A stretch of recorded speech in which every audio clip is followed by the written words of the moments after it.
everybody, welcome to another inspired car video. And the reason why I'm doing this is because I just got done with the dentist, and the dental hygienist told me that her father 8 years ago settled a work comp case, and it wasn't for very much money, and they forced him to quit his job. And I thought, then your dad sadly was not explained to properly about what it means to settle a workers' compensation case. So the question is, do you have to quit your job if you are settling your work comp case? The simple answer, but it's never that simple, so hang on a second. The simple answer is no, but it's a no but. Okay, there are two different ways to settle a workers' compensation case in the state of California, and it has not changed over the last 8 years. Okay, I've been doing this for 10 years, so it hasn't changed. One way is to keep your future medical care open. It means that when you settle, you're settling for a much smaller amount of money because the only amount of money they're paying you is for permanent disability, if there is even any permanent disability on your case. And that usually amounts to, the maximum is about $290 a week. That will change depending on what the legislature finds from time to time.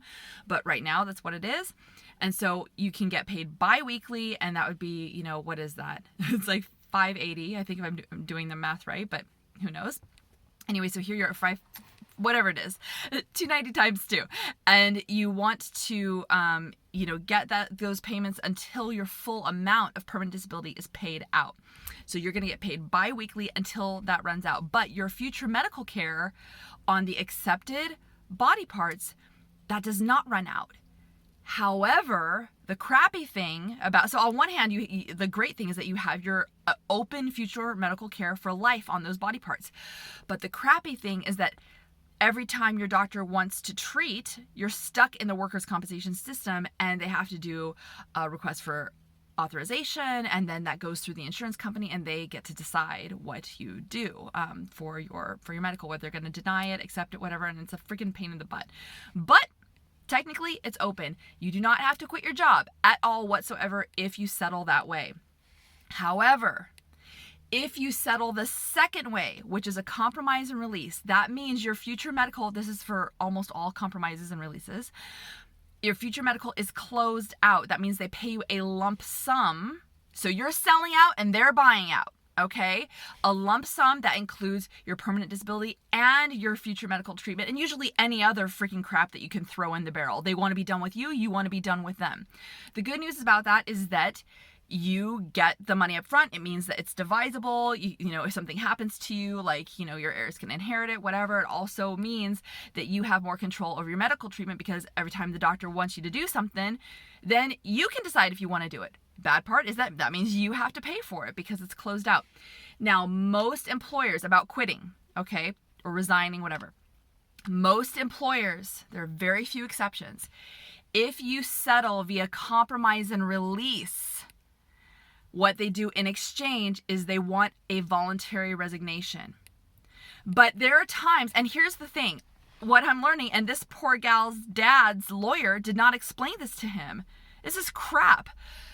You do not have to quit your job. If you have a really good job, if my client has a really good job, I do not tell them to quit their job. I say, wow, you have a great job. You're going to actually get a pension in this job, or there's a lot of security, a lot of benefits, whatever. Don't quit your freaking job if you love it and if you can still do your job, okay?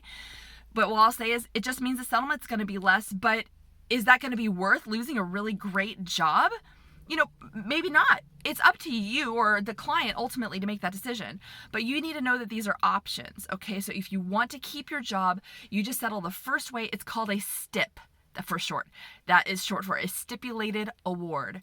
It just means your future medical care, it's going to be left open, and it will be illegal for them to force you to resign if you are settling via STIP, okay?